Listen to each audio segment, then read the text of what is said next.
The champagne flutes clinked like tiny, brittle bones in the high-ceilinged banquet room. Crystal chandeliers dripped light onto polished mahogany and starched white linen, and the air hummed with the forced gaiety that precedes a wedding. People circulated, a swirling current of silk and tailored suits, their smiles fixed and gleaming under the oppressive warmth. And then there was me, tucked away by a pillar, a wallflower in a garden of exotic blooms, wearing the dress I'd carefully chosen. It was a simple knee-length number, in a muted teal, a color I thought brought out the gray in my eyes. Modest and comfortable for a woman my age. It wasn't flashy, certainly, but it felt right. It felt like me. It felt like something I could wear and forget about, allowing the focus to remain where it should be, on the happy couple, on the celebration. My hands clasped my small evening bag, my knuckles white beneath the lace. It was always like this, wasn't it?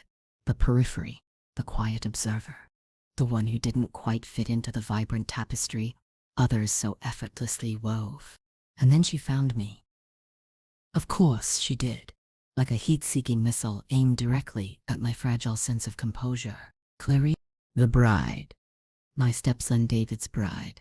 She was a vision in ivory lace tonight, looking every inch the radiant, slightly predatory future wife. Her eyes, usually so sharp and assessing, softened into an expression of saccharine concern as she drifted towards me, trailed by a couple of bridesmaids who mirrored her perfectly choreographed smiles. "Eleanor," she purred, her voice like honey laced with arsenic. "There you are." She paused, her gaze sweeping slowly, deliberately, down my teal dress. The smile remained fixed, but a subtle shift occurred in her eyes, a cold, calculating glint I knew all too well. One of the bridesmaids giggled softly behind a manicured hand.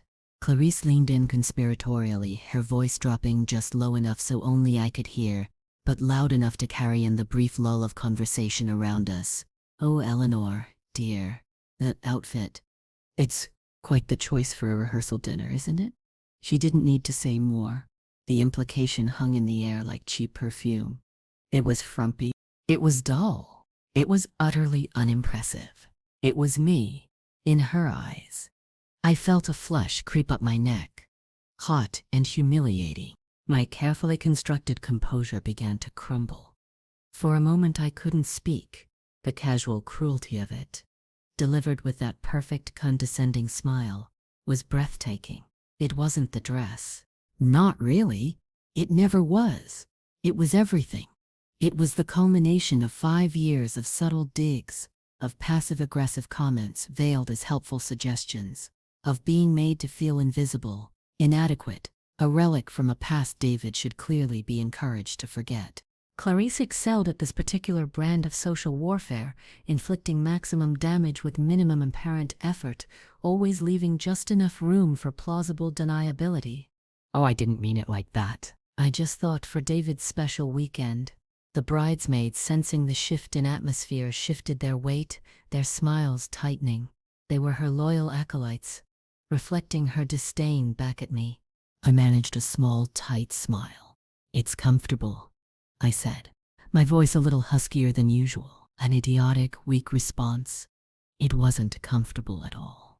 Now, it felt like a clown costume, a public declaration of my lack of understanding, my poor taste, my fundamental inferiority in Clarice's glittering world. She chuckled, a light, airy sound that grated on my nerves. "Well, comfort is something, I suppose," she said, her eyes flicking to the other guests, a silent invitation for them to share her amusement. Then, with another patently false smile, she drifted away, her entourage trailing obediently behind her. They melted back into the crowd, leaving me alone with the echoes of her words and the shame that pooled in my stomach. The clinking glasses, the laughter, the cheerful chatter, it all felt distant, muffled by the roaring in my ears. That outfit, the dismissiveness, the utter lack of respect. It wasn't just an insult, it was a statement. A statement that I didn't belong, that I didn't measure up, that my presence was at best tolerated. And the worst part, it worked. It chipped away at me, as every one of her little barbs did. It made me question myself. Was I being too sensitive? Was she right? Was I a dowdy, unremarkable woman in a dowdy, unremarkable dress? For years, I had let it wash over me, told myself to be the bigger person, to rise above the petty cruelty. David loved her. That was the important thing, wasn't it? His happiness. Even if her happiness seemed to require my diminishment. But tonight something inside me shifted. The usual resignation felt heavy, curdled. It was the sheer public nature of the slight, the casual way she'd invited others to witness my humiliation. It was the years of swallowed words and forced smiles, rising in my throat like bile. I looked down at my dress, suddenly hating the sensible teal, hating its quiet modesty. It wasn't just a dress, it was a uniform of my own making, one that signaled my willingness to fade into the background, to not cause a fuss, to be the easy overlooked stepmother. And Clarice saw it. She saw the uniform, and she saw the woman wearing it, and she knew she could step on both. I spent the rest of the evening in a kind of numb haze. I made polite conversation, accepted condolences on the sudden chill that seemed to emanate from my corner of the room, smiled when expected. David came over once, oblivious as usual, kissed my cheek, and told me I looked lovely. His words, meant to be kind, felt like another layer of insulation between us, highlighting how little he understood the dynamic between his future wife and me. He saw only the surface, the carefully maintained facade of familial harmony. He didn't see the undercurrents, the silent battles, the invisible wounds. He wouldn't. He adored Clarice, saw her as perfect, saw her sharp edges as charming wit. I couldn't burden him with my petty grievances. Could I? Not now, not on the eve of his wedding. So I smiled again, told him I was happy for him, and watched him drift back to his glowing bride. The bitterness in my mouth tasted stronger than the expensive wine. As I finally excused myself, citing tiredness, I caught Clarice's eye across the room. She raised her glass in a small, almost imperceptible toast. A victory salute.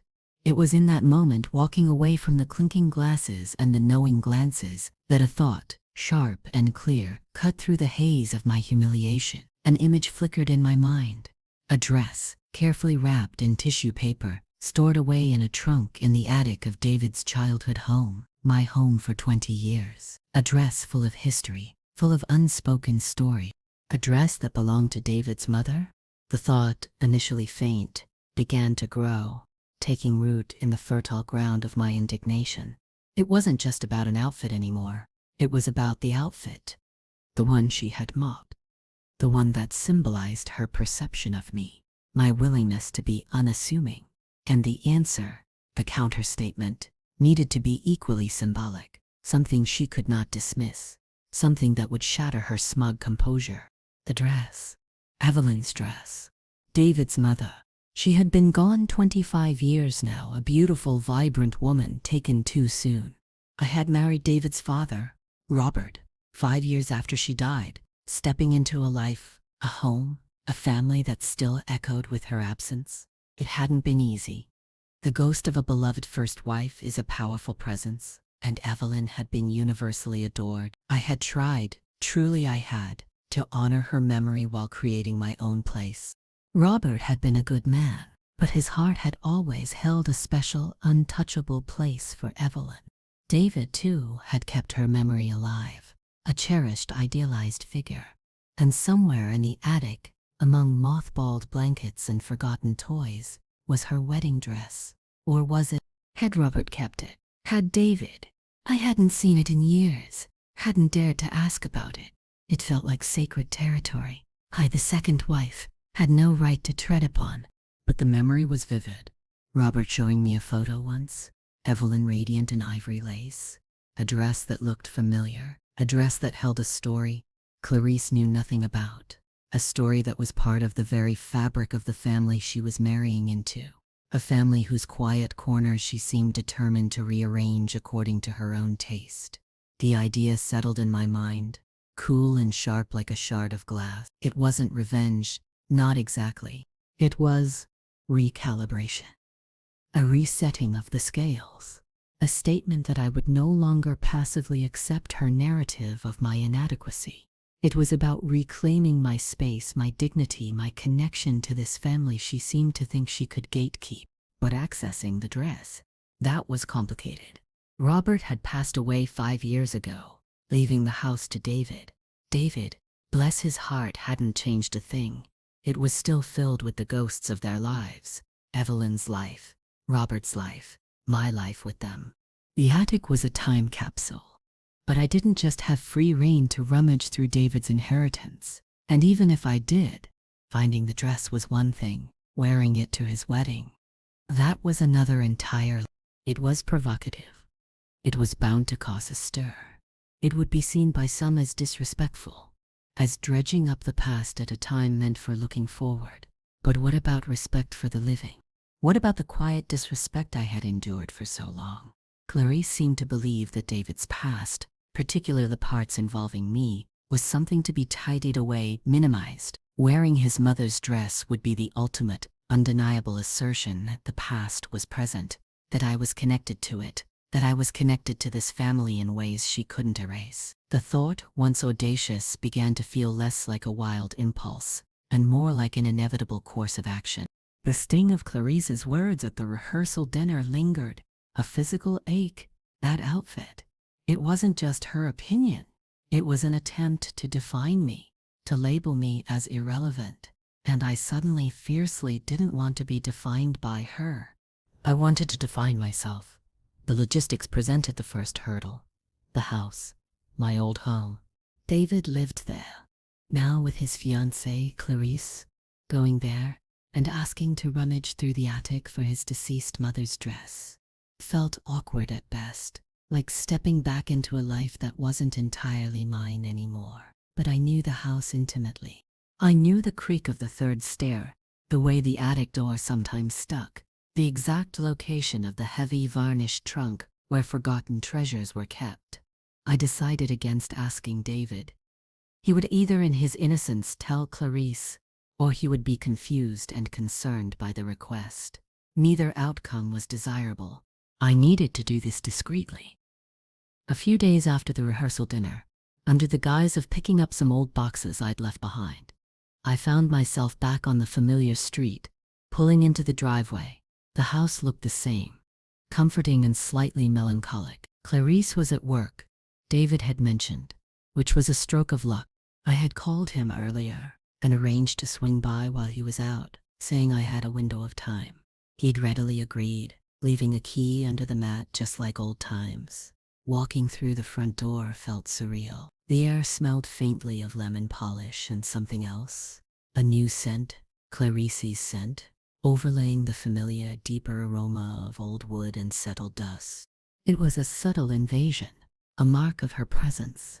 I made my way straight to the attic stairs, my heart thumping a little erratically. Each step felt like a journey back in time. The attic door, just as I remembered, required a firm shoulder nudge to open. The air inside was thick and still, smelling of cedar and age. Dust motes danced in the single shaft of light, filtering through the small gable window. Trunks and boxes were stacked neatly along the eaves, monuments to lives lived. I knew exactly which trunk I was looking for. It was a large, dark, oak one, distinctive from the others. Finding it was easy. Opening it proved more challenging. The clasp was stiff, resistant. I fumbled with it for a moment, a wave of trepidation washing over me. Was I really going to do this? Was this necessary? But then I remembered Clarice's smile, her words, the feeling of being small and ridiculous. The clasps finally sprung open with a sharp click. Inside, layered on top of old photo albums and bundles of letters tied with ribbon, was a large rectangular object, wrapped in yellowed tissue paper. My hands trembled slightly as I reached for it. It was heavier than I expected. I lifted the bundle carefully, the tissue paper rustling like dry leaves. I carried it downstairs, not wanting to unpack it in the dusty attic. I took it to the master bedroom. David and Clarice's room now, formerly Robert and Evelyn's. And briefly, Robert in my room. The irony wasn't lost on me. Laying the bundle on the pristine impersonal duvet cover, I slowly, reverently began to unfold the tissue paper. As the layers of tissue fell away, the dress was revealed. It was ivory lace, just as I remembered from the photo, but more breathtaking in person. It was a classic A-line silhouette, fitted through the bodice with a high neckline and long, delicate lace sleeves. The lace itself was exquisite, intricate, floral patterns, worked into a fine mesh. It wasn't a minimalist, modern gown. It was pure, unadulterated romance from another era. It spoke of tradition, of enduring quality, of a kind of timeless elegance. It was Evelyn's wedding dress. The very dress she had worn walking down the aisle to marry Robert. The dress she had worn when she became David's mother. It was in remarkably good condition, preserved by the tissue paper and the dry attic air. Though it carried the faint scent of age and perhaps Evelyn's long-faded perfume, it was beautiful.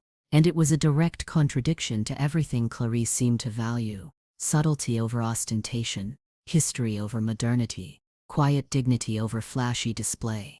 Holding the dress felt like holding a piece of the past, a tangible link to the woman whose memory still cast a long shadow over this family.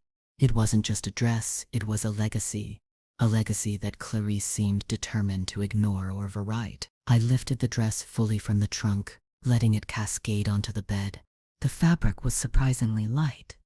Despite the layers of lace, I held it up against myself, looking in the full-length mirror on the closet door. It was large. Evelyn had been taller and perhaps a little fuller than I was. It would need alterations. Significant alterations.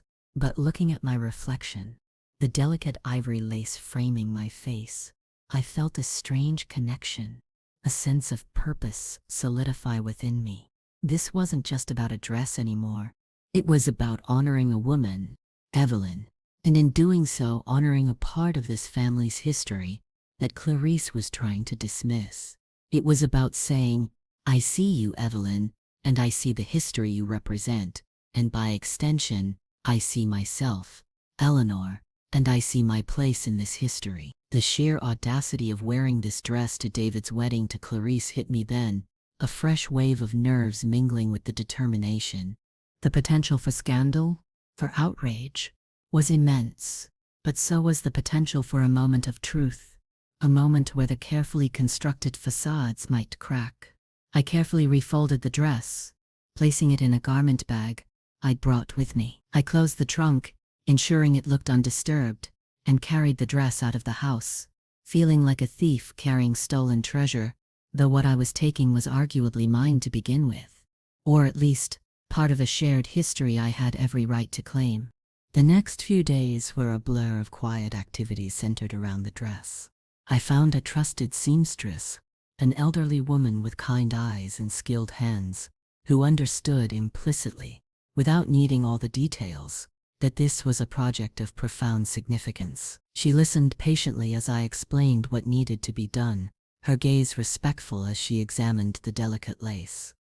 We talked about the challenge of altering vintage lace without damaging it, about preserving the integrity of the original design while making it fit my smaller frame. It wasn't a simple nip and tuck. It was a careful, painstaking process of deconstruction and reconstruction. As she worked, I visited her small shop, watching the dress transform. Each stitch felt like a deliberate act, weaving a narrative into the fabric. This wasn't just about fitting a dress. It was about fitting myself into a story, a family history, that others wanted to pretend I didn't fully belong to. The dress on the mannequin in the seamstress's shop became a focal point, a silent challenge to the world outside. I didn't tell anyone what I was doing. Not my own children, who lived far away and wouldn't understand the complexities of my life here. Not David, for obvious reasons. It was my secret, my quiet rebellion. My emotional state during this time was a turbulent mix. There were moments of exhilaration, a thrill of defiance I hadn't felt in years. There were moments of intense anxiety, picturing the scene at the wedding, The shocked faces, the potential backlash, and there were moments of deep sadness. Thinking about Evelyn, about Robert, about the passage of time and the tangled web of relationships that make up a family. The dress wasn't just a garment. It was a vessel for all these emotions. Holding it, running my fingers over the delicate lace, I felt a connection, not just to Evelyn, but to all the women who had worn significant dresses at pivotal moments in their lives. Wedding dresses, mourning dresses, dresses worn to mark beginnings and endings. It felt like I was tapping into a source of quiet feminine strength that transcended individual lives. The mocking words at the rehearsal dinner, which had initially felt so devastating, now seemed almost trivial. They were the catalyst, yes, but the act of preparing this dress, of reclaiming this piece of history, felt much larger than mere retaliation. It felt like an affirmation of my own story, my own place, my own enduring strength, despite being overlooked and undervalued. The wedding day dawned clear and bright, the kind of perfect weather that feels both celebratory and, for me, weighted with impending drama. The venue was a beautiful, sprawling estate, with manicured gardens and a grand ballroom. As I got ready in the quiet solitude of my hotel room, the dress hung on the back of the door, a silent ivory presence. It was the last thing I would put on.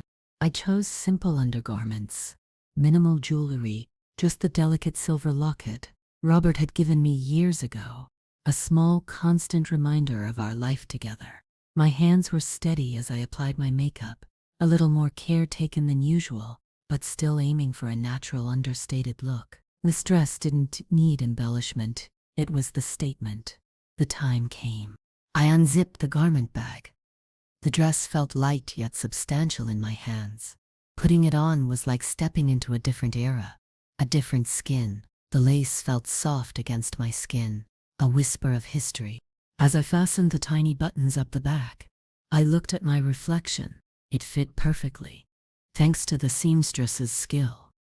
It wasn't the latest fashion, of course, but it had a presence, a quiet authority. It wasn't about being trendy or glamorous. It was about being significant. Looking in the mirror, I didn't see the woman Clarice had mocked at the rehearsal dinner. I didn't see the dowdy stepmother in the teal dress. I saw someone else, someone connected, someone rooted, someone who carried the weight of history with grace. There was a faint scent of the old perfume still clinging to the fabric, a ghostly fragrance that brought a pang of bittersweet memory. Evelyn. She would have been, what? Appalled? Amused? I liked to think maybe she would have understood. Perhaps she too had faced moments where she needed to assert her place, her identity. I smoothed down the skirt, adjusted the delicate lace sleeves. My heart was pounding, a drumbeat against my ribs, but there was a strange calmness settling over me, a sense of quiet power. I wasn't doing this out of anger anymore, not solely. It was something deeper. It was about visibility. It was about refusing to be erased. It was about claiming my piece of the family narrative. And yes, it was about facing down the woman who had tried to make me feel small, using a symbol of strength and history she couldn't possibly compete with. I took a deep breath, gathering my resolve. It was time. Walking through the grand entrance of the wedding venue, the murmur of conversation seemed to quieten just a fraction. Heads turned, not because the dress was loud or flashy, but because it was unexpected, different. It didn't fit the predictable tableau of wedding guest attire. It stood out precisely because it was out of time, yet utterly resonant. People weren't sure what they were seeing. A beautiful vintage gown, or something more. I held my head high, a small, serene smile on my lips, the kind that didn't invite questions. The air in the room seemed to thicken, anticipation rippling through the crowd. I could feel eyes on me, curious, confused, some perhaps recognizing the style, the era. I saw familiar faces, Robert's cousins, old friends of the family, their expressions shifting from polite greeting to stunned recognition. Whispers started, low and quickly suppressed. The dress was speaking volumes before I even reached the main reception area. It was a silent announcement, a disruption of the expected order. I made my way slowly, deliberately, through the mingling guests, nodding greetings, acknowledging the stunned stares, with a quiet dignity. The power dynamic was already shifting. I wasn't the invisible woman by the pillar anymore. I was a presence, a question mark in a room full of certainties. And then I saw her, Clarice. She was standing near the flower-laden altar, radiant and confident in her own stunning wedding gown, surrounded by her bridesmaids. She hadn't seen me yet. I continued my slow approach, navigating the space between tables laden with floral arrangements and flickering candles. The music played softly, ironically cheerful. As I drew closer, her head turned slightly, alerted perhaps by the change in the room's atmosphere, the sudden hush. Her eyes scanned the guests, and then they landed on me. The smile she wore, the perfect radiant bride's smile, froze. Her eyes widened, flickering from my face to the dress, and back again. Recognition dawned, slow and horrifying across her features. The color drained from her face, leaving her looking pale and suddenly vulnerable beneath the heavy makeup. Her mouth opened slightly, but no sound came out. The bridesmaids around her followed her gaze, their expressions mirroring her shock and confusion. The air crackled with unspoken tension. This was it, the moment of confrontation. I didn't say a word. I didn't need to. The dress said everything. It spoke of history, of legacy, of a woman she had tried to ignore, worn by a woman she had tried to diminish. Clarice's carefully constructed facade shattered in that instant. The perfect bride was momentarily replaced by a woman blindsided, her carefully planned narrative thrown into chaos. Her gaze was fixed on the lace, on the style, on the undeniable truth of what I was wearing. She knew this dress, or she knew of this dress, Evelyn's dress. In her mind, it must have been relegated to the dustbin of history, an old relic of the past she was supposed to be replacing.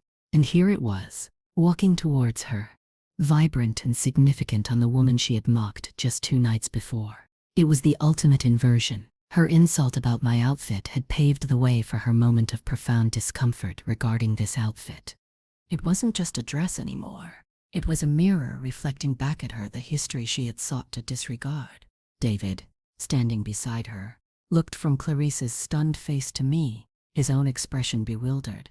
He hadn't noticed the dress yet, only his fiancée's sudden distress. Other family members, uncles, aunts, cousins, friends of Robert and Evelyn, were staring openly now, their faces a mixture of shock, understanding, and sometimes a flicker of grim satisfaction.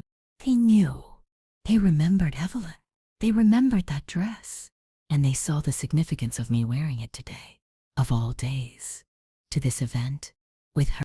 The silence stretched, heavy and suffocating, broken only by the distant strains of the string quartet. Clarice finally found her voice, a strained whisper that nonetheless carried in the sudden quiet. Eleanor, nada. What are you wearing? They stammered. Her eyes wide with disbelief and something akin to fear. I met her gaze calmly. My smile remained small, but it held a new strength, a quiet confidence she had never seen in me before. Oh, this, I said, my voice clear and steady, projecting just enough to be heard by those nearest us. This is Evelyn's dress, your mother-in-law's wedding dress. The words landed like stones dropped into still water, sending ripples of shock through the surrounding guests. Evelyn, the mother, the deceased first wife, her wedding dress, worn by the stepmother, to her son's wedding to the new wife. The layers of history, conflict, and unspoken dynamics converged in that single moment. Clarice's face twisted, a flash of pure fury replacing the shock. How dare you? She hissed, finally dropping the pretense of politeness. You can't wear that. It's what's inappropriate. It's disrespectful. Disrespectful. The irony was thick enough to choke on. Disrespectful. After the endless stream of veiled insults, the attempts to sideline me, the casual cruelty veiled as concern, I didn't raise my voice. Disrespectful. Clarice? I asked softly, my gaze unwavering. Is it? Or is it honoring the woman whose memory is central to this family? The woman whose son is getting married today? The unspoken part hung in the air. Honoring the woman you have consistently disrespected by trying to erase her legacy, including my connection to it. David, bless his naive heart, finally seemed to grasp the situation, his eyes darting between me and the dress, then to his mother's family members, who were now watching with keen interest. He looked utterly confused and distressed. The tension was palpable. The air crackled with unspoken accusations and long-held resentments. Clarice was cornered. She couldn't openly rage without appearing utterly monstrous on her wedding day. Her usual tools, the passive aggression, the veiled insults, were useless against the undeniable presence of the dress. It was too clear, too public a statement.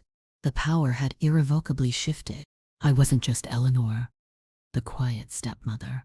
I was Eleanor, wearing Evelyn's dress, a living embodiment of the family history she had tried to sweep under the rug. The wedding guests were watching, murmuring, their earlier cheerful chatter replaced by a tense silence punctuated by gasps and whispers.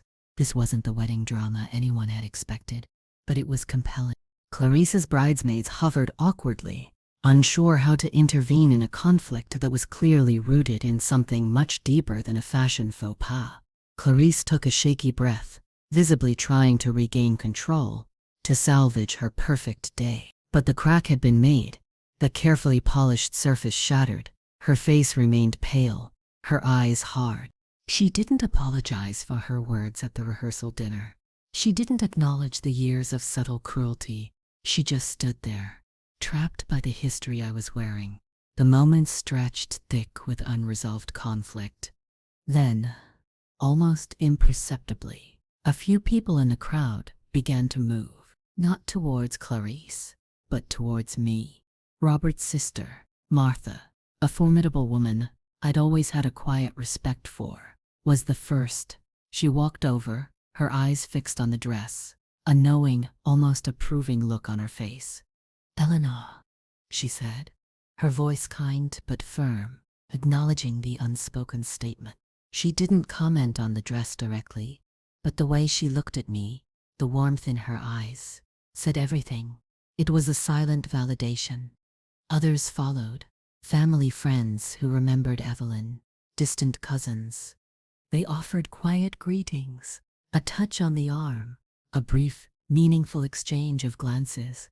It wasn't a stampede, not a dramatic shift in alliances, but it was a clear signal. I was not alone. My act, audacious as it was, resonated with those who remembered, those who valued the ties of history and family. Clarice watched this small migration with growing horror, her eyes darting between the guests and the dress, her carefully constructed social dominance crumbling before her eyes. The wedding ceremony proceeded, a surreal experience after the pre-ceremony confrontation. I sat in the front row, quiet and composed, the dress a physical presence around me, a shield and a statement. David, bless him, looked visibly uncomfortable throughout the ceremony, his brow furrowed with worry. He glanced at me a few times, then at Clarice, who maintained a stiff posture and a fixed, unnatural smile. She did not look at me again. The air was still thick with the aftermath of the revelation, the solemnity of the vows underscored by the undeniable tension radiating from the front rows. The dress felt heavy now, not physically, but with the weight of all the emotions it had stirred up. Sadness for Evelyn, anger at Clarice, a strange sense of peace in my own defiance, and pity, yes, a little pity, for Clarice, who had so much and yet seemed determined to sabotage her own happiness with her need to control and diminish others. During the reception, the dress continued to be a focal point, a silent tonic of conversation. People came up to me, some tentatively, some boldly. There were questions, of course. "Is that?" "Yes," I would confirm quietly. "It's Evelyn's." The reactions varied. Some gasped. Some smiled wistfully, remembering. Some looked scandalized, whispering behind their hands. Clarice's side of the family mostly avoided me, their faces tight with disapproval. David's side was more mixed. Some were clearly uncomfortable with the potential for drama, while others seemed genuinely touched or impressed by the gesture, seeing it not as an act of malice, but of remembrance and quiet strength. Martha stayed by my side for a while, offering quiet support, sharing anecdotes about Evelyn that felt like small acts of defiance against Clarice's attempts at erasure. It was bittersweet. The joy of David's wedding was undeniably overshadowed by the tension, the family fault lines exposed by a piece of lace. But beneath the sadness, there was a deep, quiet satisfaction. I had spoken my truth, not with words, but with a gesture that was undeniable, visible to everyone. I had refused to be invisible. I had refused to be defined by her. Clarice spent the reception carefully avoiding my gaze, her laughter a little too loud, her movements a little too sharp. David looked increasingly strained, caught in the middle. He approached me once, during a lull in the music, his expression pleading. "Mom, why?" he asked, his voice low and pained. "Why today? Why that dress?" I looked at my son, the boy I had helped raise, the man I loved. It was hard to see his hurt. "David," I said gently, "it's not about today, it's about everything. And this dress, Kemsid, it's a reminder of where you come from, of the people who love you, who have loved you." It wasn't a full explanation, not really, but it was enough for him in that moment. I hoped. He sighed, ran a hand through his hair, looking utterly overwhelmed. He didn't understand the subtle cruelties, the years of being chipped away at. He saw only the dramatic, public act. It's causing a lot of talk," he murmured, glancing towards Clarice, who was watching us with narrowed eyes. I knew. Of course it was. That was part of the point, wasn't it? To make the unspoken spoken, to bring the hidden conflict into the light. "Sometimes," I said, meeting his gaze steadily, "things need to be talked about, even if it's uncomfortable." He didn't respond, just nodded slowly, his expression still troubled. The conversation, though brief, felt significant. It was a small bridge built in the midst of a chasm. As the evening wound down, people started to leave. The energy in the room shifted from strained celebration to weary relief. I didn't stay until the very end. My point had been made. The dress, once a symbol of a past era and a beloved woman, had been transformed into a symbol of present-day defiance and a reclaiming of personal power. As I made my way towards the exit, I saw Clarice standing with David, saying goodbye to guests. She saw me coming. There was no pretense of politeness now, just a hard stare, a look of simmering resentment. I didn't stop, didn't seek another confrontation. I simply walked past them, my head held high, the delicate lace of Evelyn's dress rustling softly around my ankles. As I passed, I met her gaze one last time. There was no triumph on my face, only a quiet, resolute strength. The woman who had mocked me, who had tried to make me feel small, now looked defeated. Not by anger, but by history, by connection, by the quiet power of a dress that represented everything she wasn't and everything she couldn't control. Stepping out into the cool night air felt like shedding a skin, or perhaps stepping into a new one. The weight of the day, the tension, the stares, it all began to lift. I hadn't set out to ruin David's wedding, and I hoped, truly hoped, that in the long run, this wouldn't permanently damage my relationship with him. But I had set out to reclaim my dignity, to push back against years of subtle cruelty, and in that I had succeeded. The dress wasn't just Evelyn's anymore, or even just a statement against Clarice. It was mine now too. In a way, it was a physical manifestation of my own journey, from overlooked stepmother to a woman who stood firm in her place and her history. The act of wearing it hadn't just been about showing up Clarice. It had been about showing up for myself. It was bittersweet, yes. A wedding shouldn't be a battleground, but sometimes you have to fight for your right to simply exist, to be seen, to be valued within the very family you helped create. As I drove away, The image of Clarice's stunned face, framed by Evelyn's dress, was etched in my mind. The mockery at the rehearsal dinner had been a small cut, meant to wound, but it had inadvertently revealed a deeper strength within me, a quiet determination forged over years of resilience. I hadn't just worn a dress, I had worn a legacy, and in doing so I had finally stitched myself, undeniably and irrevocably, into the heart of the family tapestry. The road ahead wouldn't be smooth, I knew. The fallout from the wedding would linger, but for the first time in a long time, I felt a sense of empowerment, a quiet peace that settled deep within my bones. I had faced the dragon, not with fire, but with history and lace, and I had walked away whole.